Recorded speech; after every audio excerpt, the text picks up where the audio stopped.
Hello mga kaibigan, welcome back to my YouTube channel. It's me, Mary Ann Bonbon. So for today's tutorial, ituturo natin sa inyo kung paano natin i-turn on ang professional mode sa ating Facebook account.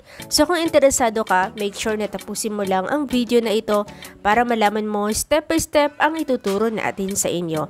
So simulan na agad natin yan ang ating tutorial. Punta tayo sa ating Facebook account. So, click lang natin ang ating Facebook and then click natin yung ating logo dito or icon dyan sa gilid. Click natin. Pagkatapos dito mga kaibigan, may mapapansin kayo. Ayan. Pansinin nyo na lang yung mga nakalagay dyan. Alright? So, ngayon, pupunta tayo dito sa tatlong dot. Ayan. Click natin. Pagkatapos, etong sinasabi natin, turn on professional mode. Ang gagawin natin, click natin yan.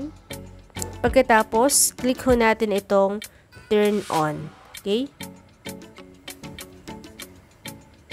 So, ayun. Na-turn on na po natin ang ating professional mode. So, balik tayo sa ating profile. Ayan. Mapapansin natin dito, merong nag-iba. Diba? Ito. Ayan. Mapapansin na natin itong view tools. Okay?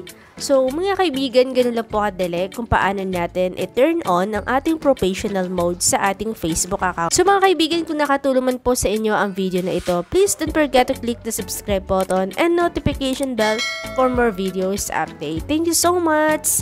See you on next vlog.